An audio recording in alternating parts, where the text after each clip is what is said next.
इयत्ता 10वी इंग्रजी मराठी माध्यम textbook page number 8. An encounter of a special kind.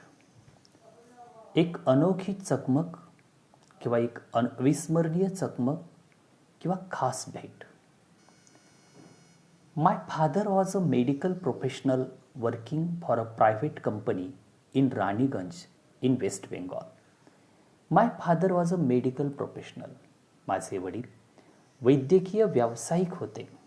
Working काम करत असलेले फॉर अ प्रायव्हेट कंपनी, खाजगी कंपनीसाठी इन राणीगंज इन वेस्ट बेंगॉल. वेस्ट बेंगॉलमधील राणीगंजमध्ये, अर्थात माझे वडील पश्चिम बंगालमधील राणीगंजमध्ये खाजगी कंपनीकरता वैद्यकीय व्यावसायिक म्हणून काम करत होते. या वाक्यावरती शेजारी मार्जिन क्वेश्चन आहे. What was the profession of the writers father? Answer doctor और medical profession. Next sentence. The officers of the company, कंपनीचे अधिकारी, फेअर हाऊसर, त्यांची राहण्याची व्यवस्था केलेली होती. इन इंडिव्हिज्युअल बंगलोज, स्वतंत्र बंगल्यांमध्ये. इनसाइड, आतील बाजूला. अ लार्ज कॅम्पस, मोठ्या आवारात, म्हणजे मोठ्या आवारातील स्वतंत्र बंगल्यांमध्ये कंपनीच्या अधिकाऱ्यांची राहण्याची व्यवस्था केलेली होती. Our house was in a corner of the campus. आमचं घर हे त्या आवाराच्या कोपऱ्यामध्ये होते. In the corner of the campus.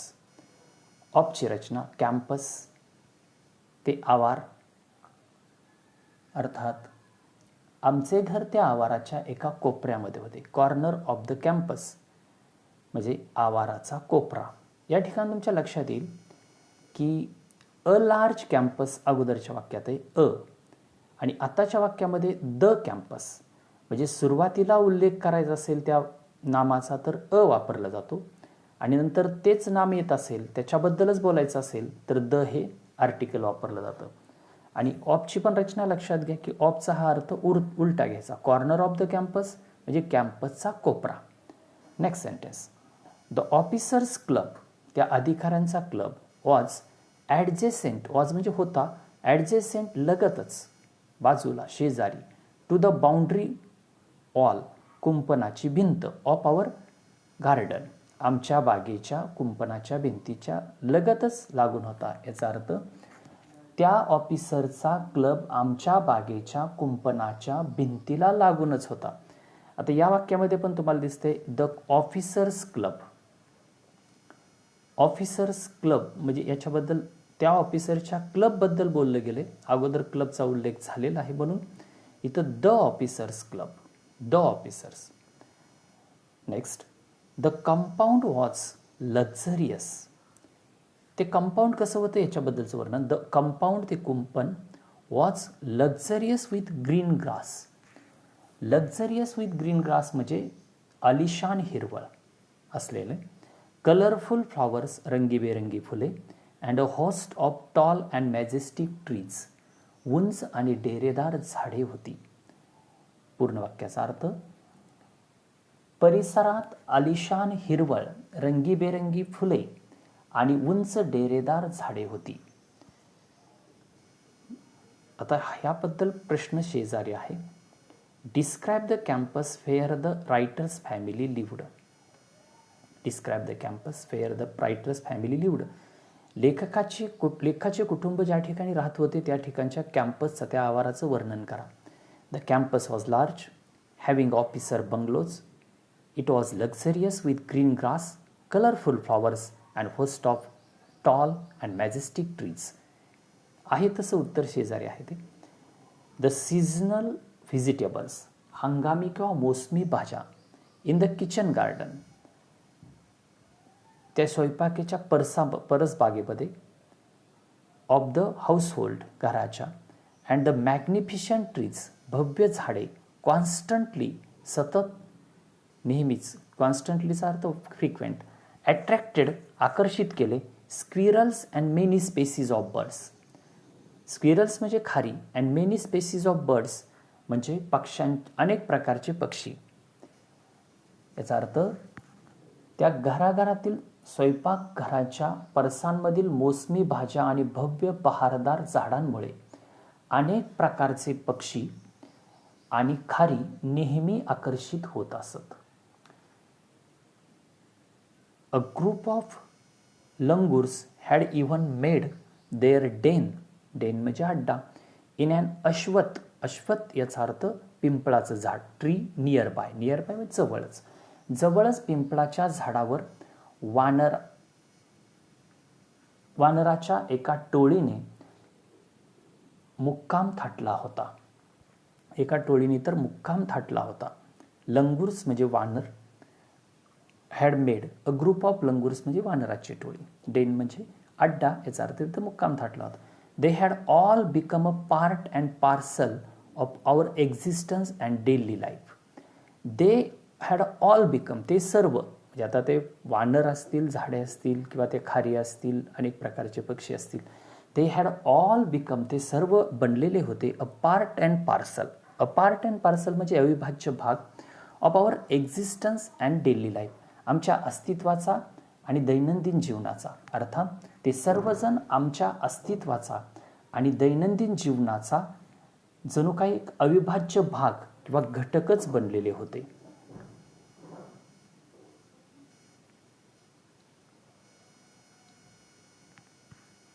Next paragraph. A small incident on a Saturday afternoon. शनिवारी दुपारी एक छोटीशी घटना left a profound effect on me. Left सोडला, अ प्रफाउंड इफेक्ट सखोल परिणाम केला, ऑन मी माझ्यावर. म्हणजे एका लहानशा घटनेने किंवा प्रसंगाने शनिवारी दुपारी माझ्यावर सखोल परिणाम केला. अँड अनफोल्डेड उलगडले गेले, बिफोर माय आईज माझ्या डोळ्यासमोर, a whole new dimension. Whole new dimension शेजारी शब्द आहे. नवा पैलू किंवा नवे परिणाम, पूर्ण नवीन परिमाण किंवा नवीन पैलू उलगडला गेला. To the wonders of God's creation, परमेश्वराच्या निर्मितीच्या आश्चर्याचा नवीन पैलू डोळ्यासमोर उलगडला. It was few days into the puja vacation. It was a few days, ते काहीच दिवस होते, into the puja vacations म्हणजे ते पूजेच्या सुट्टीमधील काही दिवस होते, दुर्गा पूजेच्या सुट्टीमधील काही दिवस होते. Just like for any other child, इतर लहान मुलांप्रमाणे. जस्ट लाईक म्हणजे प्रमाणे, फॉर एनी अदर चाइल्ड इतर कोणत्याही लहान मुलांसारखे. द हॉलिडेज प्रोव्हाइडेड, त्या सुट्टीने पुरवले, अन अपॉर्च्युनिटी एक संधी, फॉर मी माझ्यासाठी, टू बिकम बनण्याची, एनग्रॉस्ड गुंतला जाणे, गडून गेला, इन व्हेरियस मॅगझिन्स विविध प्रकारच्या नियतकालिकांमध्ये, अँड स्टोरी बुक्स गोष्टीच्या पुस्तकामध्ये, पब्लिश्ड प्रकाशित केलेल्या, स्पेशली फॉर चिल्ड्रन खास करून मुलांसाठी प्रकाशित केले, इन द फेस्टिव्ह सीझन सणासुदीच्या हंगामामध्ये. म्हणजे सणासुदीच्या काळात खास मुलांसाठी प्रकाशित होणाऱ्या विविध मासिके आणि गोष्टींच्या पुस्तकांमध्ये गडून जाण्याची, तल्लीन होण्याची संधी मला मिळाली होती. आफ्टर अ हार्टी लंच, दुपारच्या भरपेट किंवा मनसोक्त जेवणानंतर, my parents and my younger sisters lay down for an afternoon nap. My parents and my younger sisters, माझे आईवडील आणि माझ्या लहान बहिणी, ले डाऊन पहुडल्या होत्या, for an afternoon nap. Afternoon दुपारची, नॅप म्हणजे डुलकी, दुपारची डुलकी घेण्यासाठी त्या पडलेल्या होत्या. शेजारी प्रश्न आहे, how did the family relax after lunch. ते कुटुंब दुपारच्या जेवणानंतर कसा आराम केला. After lunch the family used to lay down for an afternoon nap. Next, and I settle down with a story book. I settle down with a story book, आणि मी एका गोष्टीच्या पुस्तकाबरोबर बसलो होतो. सेटल डाऊन बसलेलो होतो. with a storybook. The quiet afternoon, ती शांत दुपार, presented the perfect backdrop. Present tense सादर केला म्हणजे मला दिला द परफेक्ट बॅकड्रॉप, पूर्णपणे पार्श्वभूमी फॉर रीडिंग, वाचण्यासाठी. अँड ॲडव्हेंचर स्टोरी म्हणजे साहसी कथा. ती शांत दुपार एक साहसी कथा वाचण्यासाठी परिपूर्ण पार्श्वभूमी तयार झाली होती त्या शांत दुपारी. The silence was occasionally broken by the sound of my family snoring. Snoring म्हणजे घोरणे. त्या शांततेला मधूनच माझ्या घरच्यांचं घोरणं. The intermittent chirping of house sparrows. Intermittent म्हणजे अधूनमधून, शेजारी शब्द फ्रिक्वेंट आहे. मधूनच चिमण्यांचा चिवचिवाट. The harsh cawing of crow. कावळ्यांची कावकाव.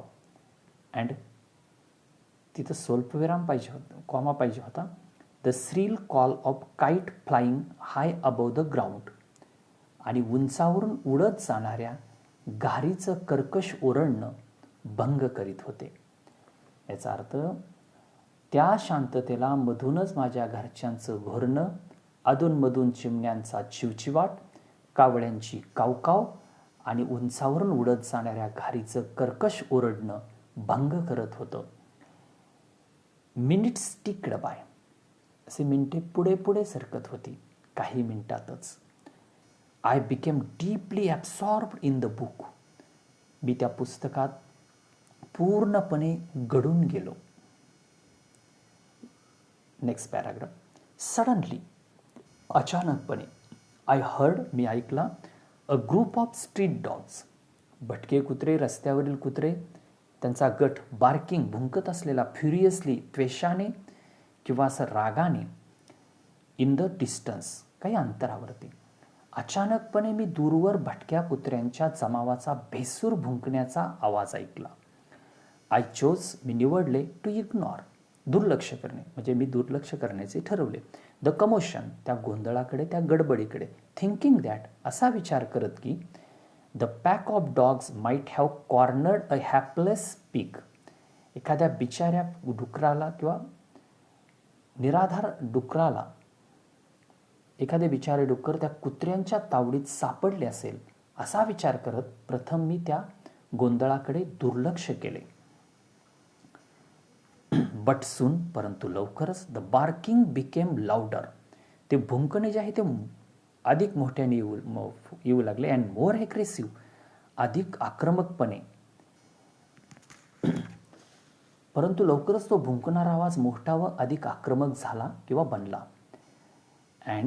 आणि the alarm cawing of a flock of crows. आणि कावळ्यांच्या ॲडेड भर घातली टू द कॅकोफनी. कॅकोफनी याचा अर्थ कर्कश गोंगाट किंवा कर्णकुट आवाजामध्ये.